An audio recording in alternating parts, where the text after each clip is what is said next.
tous et bienvenue dans Smart Space, au programme du talk et de l'actu, comme toutes les semaines dans votre émission. Dans le Colactu d'abord, on va parler de l'ISS obligé pour la 6e fois cette année de dévier sa course à cause d'un débris spatial. Et puis on parlera de l'armée américaine qui choisit encore SpaceX pour lancer sa très secrète navette spatiale X-37B, mais cette fois à bord d'un lanceur plus lourd, Falcon Heavy. Et puis on passera un coup de fil d'actualité. Cette fois c'est Jean-Daniel Testé, ancien commandant de l'espace, qui nous éclaire sur ce qui pourrait bien être la toute première interception d'un missile dans l'espace. Ça s'est passé vendredi dernier au cœur du conflit israélo-palestinien. Et alors dans votre talk, je vous propose de mettre carrément les pieds dans le plat. Faut-il abandonner les rêves de grandeur pour l'Europe spatiale pour se concentrer sur une compétition nationale? On va en parler avec nos invités quelques jours après le sommet de Séville. À ma table, vous retrouverez André Lezecruc-Pietri, président de Jedi, et en face de lui, David Henry, cofondateur de la pépite française Exotrail. Voilà pour le programme, direction l'ISS.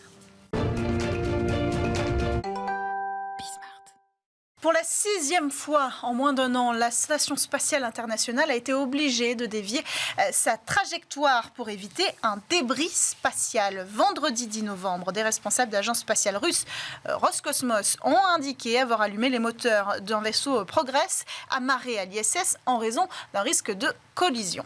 Une alerte critique alors même qu'au même moment, un vaisseau cargo était justement en route vers l'ISS pour ravitailler les astronautes à bord. Finalement, l'opération s'est déroulée comme prévu et le vaisseau cargo a pu rejoindre l'ISS en toute sécurité. Alors quand même, pour rappel, ce sont des centaines de milliers d'éclats de débris potentiellement dangereux qui circulent aujourd'hui dans l'espace, ceux d'une taille supérieure à 10 cm, capables de mettre en péril l'entièreté de la Station spatiale internationale, sont au nombre de 36 000 selon l'Agence spatiale européenne, et on connaît aujourd'hui l'orbite et la trajectoire de près de la moitié d'entre eux seulement.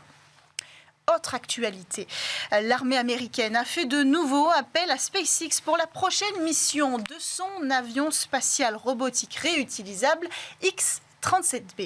Le décollage est prévu le 7 décembre à bord d'un lanceur lourd Falcon Heavy. L'engin décollera depuis le centre spatial Kennedy en Floride. Sorte de drone géant aux allures de petite navette spatiale, le X-37B a effectué déjà 6 missions de très longue durée depuis 2010. La dernière s'est achevée en novembre 2022 après une durée record de 908 jours dans l'espace. Alors pour ce 7e vol, l'avion spatial embarque une mission dont le déroulement et le contenu demeurent sans surprise largement sous secret défense, mais le recours au Falcon Heavy contre Falcon 9 la dernière fois laisse supposer que l'avion spatial embarque cette fois-ci une charge utile bien plus importante, mais aussi qu'il pourrait voler sur une orbite bien plus élevée que lors de ses précédentes missions. Voilà pour les informations qu'on a à disposition aujourd'hui. Dernière actualité. Selon plusieurs médias, dont le quotidien britannique The Telegraph, l'armée israélienne aurait réussi à détruire un missile balistique dans l'espace. Alors ce serait une première dans l'histoire militaire, mais qui n'a pas été confirmée par Tel Aviv aujourd'hui. Pour comprendre véritablement cette information et ses conséquences, on appelle tout de suite Jean-Daniel Testé, qui a répondu à notre Colactu, général de brigade aérienne en 2e section et ancien commandant interarmé de l'espace et président aujourd'hui d'Aerospace Lab France. Bonjour, bienvenue dans Smart Space, Jean-Daniel Testé. Est-ce que vous connaissez les détails de cette interception? Est-ce que vous pouvez les décrypter pour nous? Bonjour, non, les détails c'est très difficile à obtenir, surtout que ça s'est passé dans des zones où on n'a pas vraiment de moyens d'interception, donc c'est difficile d'avoir une vision à la fois nationale, en dehors de ce que les Israéliens ont pu enregistrer eux-mêmes, et comme ils ne sont pas beaucoup communiqués dessus, c'est très difficile. Ceci étant, ce qu'on peut dire aujourd'hui, je vais juste replacer un peu le contexte. Pour que ça se passe dans l'espace, grosso modo, pour faire simple, il faut que ça se passe, et vous en avez déjà parlé plusieurs fois dans votre émission, ça se passe au-dessus de la limite de Karman, c'est-à-dire ce qui est aujourd'hui admis, c'est 100 km, grosso modo. Bon, on ne va pas rentrer dans les détails comment est-ce qu'il est défini, mais on va dire c'est admis que l'espace commence à 100 km d'altitude. Ce qui veut dire que si, pour que ça soit passé dans l'espace, il faut que l'interception se soit passée au-delà de 100 km d'altitude. Alors après, il faut regarder les objets qui sont concernés. Donc l'objet, le missile balistique, c'est un missile cadre, a priori, qui est un missile de fabrication iranienne, de la famille des Shahab 3, donc la dernière génération avec un propergol liquide, etc. Donc missiles qui sont relativement perfectionnés et qui ont une portée de 2000 km à peu près. Et donc là, ce dont on se rend compte tout de suite, c'est que d'une part, il était en limite de portée, puisque l'on regarde d'où il est parti du Yémen, pour arriver jusqu'à Israël, même si c'est la région d'Elat qui est la plus proche, c'est à peu près en limite de portée, c'est-à-dire aux alentours de 1700 km. Première chose. Deuxième chose, ce sont des missiles qui vont jusqu'à 300 km d'altitude comme ils sont balistiques, donc eux, réellement, vont dans l'espace. En revanche, le missile intercepteur, puisque c'est l'autre vecteur qu'il faut qu'on prenne en compte, c'est le missile Arrow. Alors, le missile Arrow, un peu d'histoire, il y en a deux versions opérationnelles aujourd'hui. Ça a été au départ un missile, la première génération, c'est essentiellement un missile de défense aérienne, donc contre les avions. La deuxième génération, c'est celle qui nous concerne aujourd'hui. Arrow 2 avait incorporé une capacité antimissile, et la troisième génération sera beaucoup plus performante en antimissile. On ne sait pas encore quand est-ce qu'elle sera déployée. Sur l'Arrow 2 dont il est question aujourd'hui, son plafond d'interception serait aux alentours des 60 à 70 km d'altitude, donc là plutôt en dessous de la limite que l'on attribue d'habitude à la limite de l'espace. Donc pour moi, en regardant un petit peu les données, je veux dire de sources ouvertes, parce que c'est difficile d'en avoir d'autres aujourd'hui, je pense que l'interception ne s'est pas passée dans l'espace, mais plutôt dans la haute atmosphère. Pas très loin de l'espace, mais quand même. Oui, c'est ce qui est surprenant, parce que les différents médias qui ont porté cette information assuraient que ça avait été intercepté au-dessus des 100 km, donc cette fameuse ligne de Kármán. Ce qu'on comprend, ce que vous nous dites, c'est que la technologie israélienne ne le permettait pas. Le missile en question, bon, c'est pareil, c'est des données qui sont publiques. Donc, on peut toujours estimer que c'est peut-être un missile qui a été amélioré, mais bon, franchement, je veux dire, aujourd'hui, dans le contexte, je dirais, général du Moyen-Orient, lorsqu'on se défend, on utilise des missiles, on n'utilise pas des missiles expérimentaux, on utilise des missiles qui sont bons de tir, qui ont été déjà validés. Donc, là, à mon avis, l'interception s'est passée, mais dans l'atmosphère. Alors, pour qu'on comprenne les enjeux, Jean-Daniel Testé, qu'est-ce qui rendrait cette interception, si elle arrivait, si exceptionnelle? Alors, on comprend que ça n'est jamais arrivé, mais pourquoi? Qu'est-ce qui est si difficile? Alors, ce n'est jamais arrivé sur des missiles, bien entendu. Par contre, c'est déjà arrivé avec des satellites, vous avez tous en mémoire, et on a déjà parlé plusieurs fois aussi, des interceptions russes, chinoises et indiennes sur des satellites en fin de vie, en orbite basse. En l'occurrence, à l'époque, c'était des satellites qui étaient dans des orbites entre 300 et 400 km d'altitude. Et là, ce sont des missiles du même type, des missiles d'interception qui sont allés les chercher pour les détruire. Donc, simplement pour dire que cette capacité a déjà été utilisée, pas contre des missiles balistiques, mais contre des satellites. Et c'est celle-là qui est la plus dangereuse parce qu'elle produit des débris, elle est vraiment très destructrice, et puis c'est à prohiber. Il faut absolument éviter d'utiliser ce genre d'armes. Et normalement, les pays qui ont des comportements responsables ont banni, et les États-Unis les premiers, et l'Europe aussi, ont banni l'emploi de ce type de missiles pour détruire des satellites.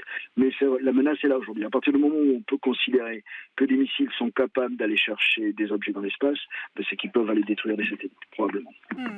Et les conséquences, ce serait quoi? Un risque d'escalade? Si un premier pays le fait, tout le monde s'en donne le droit. Pourtant, je crois qu'il y a quand même un accord, vous l'avez dit, c'est une question de respect aussi de cette règle tacite. Mais s'il s'agit de défense spatiale, est-ce qu'on peut avoir une escalade? Si aujourd'hui, on suppose que c'est possible d'aller intercepter un missile dans l'espace et que c'est plus efficace, qu'est-ce qu'on peut craindre? Je pense que l'interception d'un missile dans l'espace a beaucoup d'intérêt, c'est-à-dire que plus on l'intercepte loin, moins d'une part il y a de retombées potentielles sur le territoire que l'on protège, même si c'est une retombée de morceaux ou de débris. Bon, ils peuvent toujours causer des dégâts, comme c'est des gros missiles, c'est des missiles qui font presque une vingtaine de mètres en taille, et qui transportent des charges explosives parfois de plusieurs centaines de kilos, voire proche de la tonne. En l'occurrence, ceux qui ont été tirés par le Yémen, c'était près d'une tonne d'explosifs. Donc en fait, on a tout intérêt à les détruire le plus loin possible, et détruire dans l'espace, c'est quasiment une garantie qu'il n'y ait pas d'objet létal qui retombe sur Terre. Donc c'est très, très important dans ce cas-là. Merci beaucoup, Jean-Daniel Testé, d'avoir répondu au Call Actu aujourd'hui pour nous éclairer sur cette information cruciale et qui demandera encore peut-être des éclairages dans les prochaines semaines dans Smart Space. On enchaîne, quant à nous, avec le Space Talk sur Bismart. quelques jours seulement après le sommet du spatial à Séville, la compétition entre les pays est au cœur des conversations, mais aussi les ambitions européennes, les subventions collectives, bref, tout ce que l'Europe spatiale a de plus crucial a été remué. Alors je vous propose aujourd'hui ensemble de prendre le sujet à bras-le-corps. Faut-il abandonner les rêves de grandeur pour l'Europe et se tourner davantage sur la compétition nationale? Pour en parler en plateau avec nous, nous avons David Henry à ma droite, cofondateur de la pépite française Exotrail, qui met au point des moteurs pour petits satellites, mais aussi le Space Van pour la livraison au dernier kilomètre, comme on dit. Bienvenue sur le plateau de Smart Space. Merci. David Henry. En face de vous, on a André Lezecru-Pietri, président de JEDI, l'initiative européenne pour l'innovation de rupture. Bienvenue sur le plateau. Bonjour, merci de Smart m'accueillir. Space. Alors, vous étiez en plateau avec nous il y a quelques semaines aux côtés d'Éric André Martin pour parler de l'Europe spatiale, évidemment, et nous avions conclu sur cette question ouverte: faut-il renationaliser nos ambitions spatiales? Vous n'aviez pas eu l'occasion de répondre, alors je me tourne vers vous en premier. Est-ce qu'il faut se tourner vers nos ambitions nationales au détriment des ambitions européennes? Alors, je crois que déjà, il faut avoir de l'ambition. Et on a quand même un tout petit peu de mal à avoir une vision très claire, que ce soit au niveau des nations ou que ce soit au niveau européen. Et surtout en termes d'exécution, parce que c'est très bien d'avoir des grands rêves, encore faut-il mettre en œuvre. Ensuite, s'il s'agit de détricoter la coopération européenne, et c'est un petit peu quand même ce qui s'est passé à Séville, au profit, on va dire, d'intérêts tactiques court terme des différents États, là on fait fausse route, parce que, comme dans beaucoup de sujets de technologie, l'échelle compte. Et l'échelle européenne, la puissance d'achat des gouvernements, la créativité d'un écosystème de start-up qui est quand même considérable, de Lisbonne à Tallinn, de Dublin à Athènes, ça serait un petit peu dommage de se rétrécir sur les intérêts nationaux. Alors après, il faut aussi constater, et c'est ce qui s'est passé à Séville, c'est qu'on n'est quand même pas d'accord sur un certain nombre de points entre les grandes nations spatiales européennes. David Henry, est-ce que votre regard est plutôt tourné vers les ambitions européennes, spatiales ou nationales?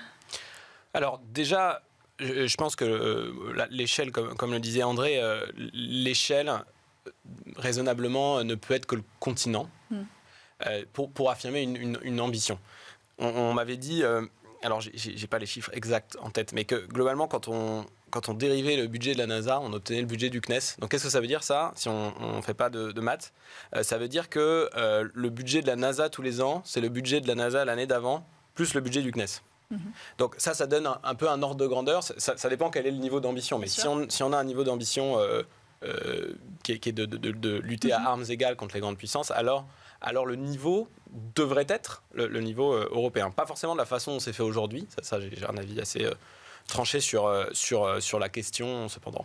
Mais je pense qu'il faut conserver, si on veut conserver un niveau d'ambition, il faut se donner les moyens de nos ambitions. Et les moyens de nos ambitions, c'est probablement, pour moi en tout cas, à l'échelle européenne.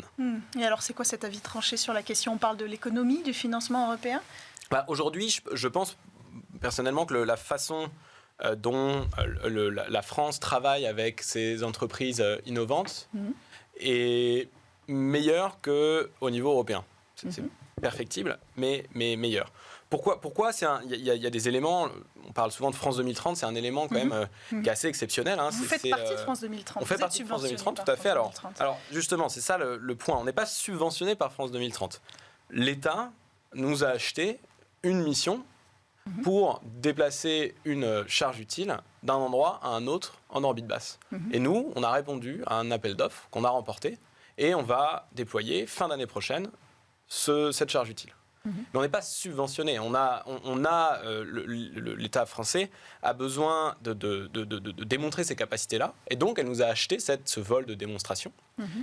Par ailleurs, par le passé, et c'est un autre aspect positif de la France aujourd'hui, on a été subventionné pour développer, quand on était à un niveau de développement, on appelle de TRL bas, de subventionner pour accompagner ce développement-là. Et c'est à ça que pour moi, France 2030, c'est un excellent exemple, parce qu'on passe à la phase opérationnelle, où on va acheter des services. Ça fonctionne bien. Et objectivement, ça, aujourd'hui, on n'a pas vraiment l'équivalent à l'échelle européenne. On n'a pas l'équivalent à l'échelle européenne Et bon, je pense qu'on en parlera par ailleurs, on pourra donner quelques exemples, mais ça pose problème. Pardon. André Lezekrug-Pietri, France 2030, meilleur que les dispositifs européens ? Alors peut-être plus spécifiquement ce que David citait, c'est-à-dire le fait que l'État arrête cette manie de subventionner, ou pire encore, ce qui se passe en ce moment au niveau malheureusement de la Commission européenne, c'est de considérer que la Commission doit mettre de l'argent dans des start-up en capital. Je ne suis pas sûr aujourd'hui que ce soit les fonctionnaires européens qui soient les mieux placés pour savoir dans quoi il faut investir. Par contre, être le premier acheteur, celui qui véritablement est celui qui va donner les premiers contrats, et grâce à ces contrats, crédibiliser ces sociétés qui ensuite auront beaucoup moins de problèmes pour lever de l'argent, trouver d'autres clients, ça c'est le vrai rôle de l'État, et en fait c'est ça le succès de SpaceX. SpaceX, oui, il y a sûrement eu des subventions par-ci par-là, mais ça a surtout été un pari fait par l'État américain, l'État fédéral américain, de dire on va confier à un nouvel acteur le soin de développer des nouveaux lanceurs, en l'occurrence des lanceurs réutilisables. Le succès a été immense. C'est vrai, mais alors ce qui est intéressant, c'est qu'à ce moment-là, la NASA a décidé de ne plus investir elle-même au niveau institutionnel. Or aujourd'hui, on est un peu partagé entre demander à l'Agence spatiale européenne de pousser ces acteurs-là individuellement et proposer une ambition ou mettre en œuvre des projets qui pourraient être comparables à Artemis, par exemple. Alors, la NASA a continué et continue toujours à acheter beaucoup de vols à SpaceX. Hein, donc, oui, effectivement, ils n'ont pas elle a décidé de ne plus produire ses propres navettes. Mais du coup, parce qu'elle a décidé de les acheter et d'acheter vraiment du service. Sauf qu'aujourd'hui, on a une difficulté en Europe, c'est quand on achète du service, en fait, le réflexe un peu naturel revient, qui est ah oui, mais il faut en fait votre service, vous allez le faire comme ça, avec ça, de telle couleur. Et donc finalement, en fait, ok, on a acheté un service, mais qu'on spécifie tellement, qu'on contrôle tellement, qu'on a les mêmes désavantages que d'acheter du développement, qui est le mode privilégié de notamment l'Agence spatiale européenne. Donc, je pense que moi, je suis exactement d'accord avec ce que disait André. Le rôle de l'Europe, c'est pas d'investir dans les sociétés. On a dans nos conseillers quelqu'un qui s'appelle Jean-Jacques Dordain, qui est conseiller d'ailleurs de la plupart des boîtes européennes, qui était le patron de l'ESA jusqu'en 2014. Et il disait quel est le meilleur moyen d'avoir 1 euro d'argent privé. Il disait que les gouvernements demandaient ça. Et il disait mettez 1 euro d'argent public en achat. Et ensuite, et je pense quand on met 1 euro public en achat, en commande, en achat de service, on a en général, l'ordre de grandeur, c'est 10 euros d'argent privé, en investissement privé qui arrive. Donc le rôle de l'Europe n'est pas d'investir en capital. C'est d'être potentiellement le premier client, pas que le premier d'ailleurs, d'être un client récurrent, parce que dans le spatial, l'État avec un grand E, l'Europe avec aussi un grand E, c'est un client, parce qu'ils ont des besoins. Et donc c'est de continuer à acheter une réponse à ces besoins. Et ensuite, en fait, l'argent privé, entre guillemets, suivra. C'est ça le rôle de l'Europe pour moi. Et il y a peut-être 2 conséquences à ce que vient de dire David. Je ne sais pas s'il y a beaucoup de fonctionnaires de la Commission européenne qui nous écoutent, mais peut-être, c'est qu'au contraire, ça veut dire qu'il faut, une capacité d'achat beaucoup plus intelligente, avec des compétences beaucoup plus fortes, parce que le problème, quand vous ne savez pas finalement qu'est-ce qu'on vous propose, il y a un vrai risque, c'est de retourner vers les acteurs existants. Alors, ils ne sont pas forcément mauvais, les grands acteurs, les Airbus, les Thales, etc. Mais c'est souvent la solution de sécurité. Si on veut donner c'est ça, il n'y a plus de prise de risque dès que c'est de l'argent public. Il y a la fameuse expression, on ne prend jamais de risque en choisissant IBM. Alors désolé pour IBM, mais voilà, il y a le côté. Alors qu'au contraire, aujourd'hui, ceux qui vont être capables de pousser un petit peu l'enveloppe, comme on dit dans l'aéronautique, ça va être quand même plutôt les sociétés jeunes qui ont moins à perdre parce qu'elles sont sur un nouveau marché. Et la deuxième chose, c'est une capacité de prospective. C'est-à-dire il ne faut surtout pas, aujourd'hui, que l'Europe elle fasse ce que les États-Unis ont fait il y a 15 ans, c'est de se dire on va faire nous-mêmes notre propre fusée réutilisable parce qu'entre-temps, les générations auront évolué. Donc cette capacité de viser le coup d'après, donc prospective et capacité d'achat, c'est là-dessus. C'est un peu un État ou une commission stratège. Aujourd'hui, on est quand même assez loin de voir ça. Alors à Séville, l'Allemagne a obtenu l'ouverture de la compétition au niveau des lanceurs en tout cas. Officiellement après la fin de service d'Ariane 6. En réalité, cette compétition, elle a déjà commencé. Est-ce que c'est encore un sujet qu'on met sous la table ? Alors, de façon générale, je pense que le sujet est un peu tabou quand même. C'est la concurrence, le mot compétition, puis c'est aussi les complexités perçues que ça entraîne. Je suis encore, alors le débat va être peut-être un peu ennuyeux, mais assez d'accord, très très d'accord avec ce que tu dis, André. Un bon exemple, c'est Iris Square. On a demandé à la base industrielle de bider, d'envoyer un appel d'offres pour une constellation. Ils se sont tous mis ensemble pour faire une constellation de communication, notamment gouvernementale. Donc, qui a sur plusieurs fonctions de communication et avec d'autres charges utiles. On a mis un peu on a déjà beaucoup de choses dans le satellite. Thierry Breton sur le sujet. Alors justement, Thierry Breton dit « Ah, mais l'offre arrive. Évidemment, elle est beaucoup trop chère. » Donc, Thierry Breton tape du poing sur la table en disant « Je vais aussi demander à des startups de proposer des projets de constellation. » Donc, il y en a eu 2 de ces projets. Nous, on a fait partie de l'un d'entre eux, qui s'appelait New Symphony. Et puis ensuite, rebelote, les mêmes acteurs alors se dissocient, puis se rassemblent, puis à la fin, il y a toujours une seule offre qui a été mise sur la table. Et donc, c'est encore une fois trop cher. Et en fait, quand on creuse un peu, nous, ce qu'on recommandait, c'était de découper ce très gros appel d'offres en plusieurs plus petits pour permettre d'avoir des choses à taille humaine, entre guillemets, pour que certains de ces lots puissent être confiés à des startups et d'autres peut-être à des grands groupes, en fait, entre guillemets, confiés aux meilleurs. Si le meilleur c'est une startup, confions à une startup. Si le meilleur c'est un grand groupe, confions-le à un grand groupe. Il faut l'expertise, un sur les antennes, un sur les propulseurs. Et il faut l'équipe en achat. Et en fait, quand on creuse, la raison, c'était essentiellement la Commission européenne, et pas forcément le leadership de la Commission européenne. La Commission européenne avait, de notre compréhension, se disait, ouais, mais si on découpe en tranches, on va avoir 3 fois plus de travail, et 3 fois plus de choses à analyser, et nous, on n'a pas l'équipe ni la compétence pour faire ça. Alors, et là, on se dit, ok, il y a quand même, c'est notre argent à nous, quand même, c'est plusieurs milliards de dollars. La souveraineté, c'est notre souveraineté à nous. Et la raison pour ne pas faire, à mon sens, ce qu'il faudrait, c'est-à-dire découper en morceaux plus petits et laisser les gens être les meilleurs sur chacun de ces morceaux-là, elle apparaît un peu facilement solvable. Alors, ce qui paraît étonnant, c'est que cette expertise-là, on peut la retrouver dans les agences nationales, dans ces appels d'offres qui vont être créés, par exemple, au travers de dispositifs comme France 2030. Donc, en fait, on attend aussi que peut-être à l'échelle nationale, pour répondre à cette grande problématique, vers qui doit-on nous tourner ? À l'échelle nationale, on attend une valorisation de cette expertise technique que vous pouvez apporter, Exotrail par exemple, et à l'échelle européenne, qu'est-ce qu'on attend ? Une direction, enfin bon, une ambition, là aussi, ça ne va pas forcément me faire plaisir, mais je me rappelle quand même que, enfin, je ne me rappelle pas parce que j'étais pas né, ou quasiment pas, mais quand l'ESA a été créée, l'Agence spatiale européenne, il y avait une volonté de ne plus avoir d'agence nationale. Alors je sais que ça choque aujourd'hui, mais c'était quand même ça l'objectif initial. Aujourd'hui, on a exactement ce qui se passe dans notre pays avec le fameux millefeuille territorial. Alors, c'est pire même. On a une agence spatiale européenne. On a maintenant une agence qui s'appelle l'ESPA, qui est l'agence spatiale de l'Union européenne, parce que ce que peu de gens en fait savent exactement, c'est que l'ESA en fait n'a rien à voir avec l'Union européenne. La plupart des membres sont les mêmes, mais pas complètement. Certains disent même qu'il y a une ESPA à Prague où il y a le siège et il y a certains des fonctionnaires de l'agence de l'Union européenne qui n'ont pas envie de quitter Bruxelles pour plein de raisons, parfois purement matérielles. Et donc en fait, il y a une 3e agence. Puis il y a toutes les agences nationales. C'est de la folie. Donc, et enfin, dernière chose, il y a ce sacro-saint principe qui va entraîner l'Europe vers sa perte, qui est le retour géographique, qui est qu'aujourd'hui, on ne privilégie ni la véritable redistribution. On voit bien les frustrations de quelques pays qui considèrent qu'ils ne sont pas le juste retour.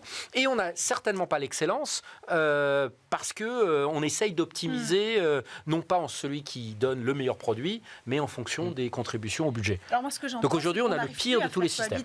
Et alors, qu'est-ce qu'on fait de ce système-là qui aujourd'hui fait il faut du courage 22 il faut du courage membres. Politique, il faut une vraie vision qui dépasse la tactique. Aujourd'hui, on n'est que dans la tactique. Et ce qui s'est passé malheureusement à Séville, pour ça que j'ai été un peu dur au début, c'est la France a atteint le fait que le soldat Ariane 6 soit sauvé. On va quand même mettre, essentiellement la France, puisqu'elle contribue à 55%, 340 millions ou 330 millions d'euros pendant 3 ans. Je rappelle quand même que les industriels, par an, pendant 3 ans, donc c'est 1 milliard. Je rappelle quand même que les industriels qui s'étaient roulés par terre pour avoir la maîtrise d'œuvre en 2014 d'Ariane 6 avaient promis que ça serait rentable. On n'y est pas. Donc là, il y a quand même un vrai échec industriel. Alors, on peut dire il y a l'inflation et tout ça, mais voilà. Deuxième chose, les Allemands récupèrent la compétition sur les petits lanceurs où ils sont plutôt très avancés, notamment avec des sociétés comme Isar Aerospace ou Rocket Lab Factory. Et les Italiens sortent carrément du programme Ariane en développement. Donc pour moi, c'est la fin de la coopération sur les lanceurs. Il faut le dire comme c'est. Alors là-dessus, moi je suis d'accord sur le retour géographique. Je suis moins d'accord. Je pense que c'est pas forcément une solution que de supprimer les agences nationales. C'était pas mon souhait, mais c'était ce qui était prévu en fait initialement. Alors peut-être, hein, mais par un certain pragmatisme qui est qu'aujourd'hui, moi, dans toutes les agences gouvernementales françaises, européennes, et que j'ai en face de moi, aujourd'hui, et c'est pas pour leur faire plaisir, parce que aujourd'hui, celle qui arrive le mieux à faire ça, pour moi, c'est le CNES. C'est-à-dire à travailler avec des startups. Aujourd'hui, avec le CNES, on a plusieurs contrats où j'ai pas le sentiment que j'ai gagné parce que je suis une start-up. Juste parce qu'ils ont un besoin, j'ai une solution. Aujourd'hui, maintenant, on y va. Et qui sont capables de les d'évaluer. La compétence technique au sein du CNES, elle est unanimement reconnue. Absolument. Il y a d'autres agences dans lesquelles, en fait, on est très fort pour comment dire, pour financer l'innovation. C'est-à-dire qu'on a des contrats, des vrais contrats, pas de la subvention. On a, mais c'est des activités de développement dans lesquelles on va développer des solutions opérationnelles qui répondent à des besoins opérationnels des forces, en l'occurrence.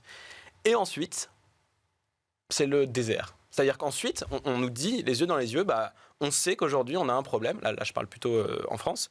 On commence à être très bon pour financer l'innovation. On a des startups qui développent des produits à nos problèmes. Et puis ensuite, on est incapable d'acheter ces solutions. Pourquoi ? Parce qu'il y a une partie qui est un peu similaire aux problèmes européens, c'est-à-dire qu'on a une volonté, une envie d'avoir en face de nous, pour un gros programme militaire, un groupement et pas de concurrence. C'est d'ailleurs la raison principale. C'est-à-dire qu'on se dit, je vais demander d'abord gentiment, puis je vais demander avec un peu moins gentiment à mon groupement d'être compétitif et d'inclure les startups. Et j'imagine que parce que je le demande, voire je le force, c'est ce qui va se passer. Or, ça ne fonctionne pas. Si vous êtes seul, on peut promettre, l'exemple d'Ariane6, il est bon, on peut promettre tout ce qu'on veut.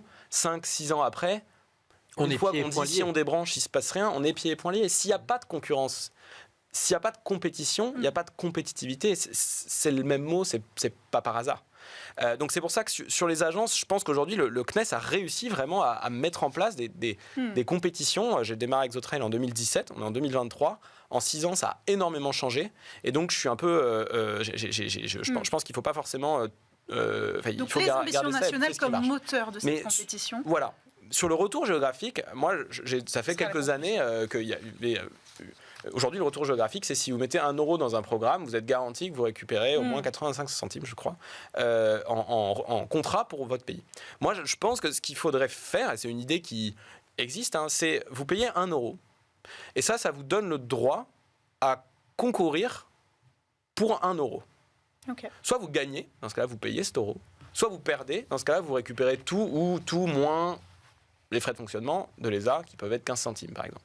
Et en fait, en faisant ça, vous n'avez pas le problème numéro 1 du retour géographique, qui sont que les gens sont choisis non pas parce qu'ils ont tel drapeau sur leur site internet, mais parce qu'ils ont le meilleur produit.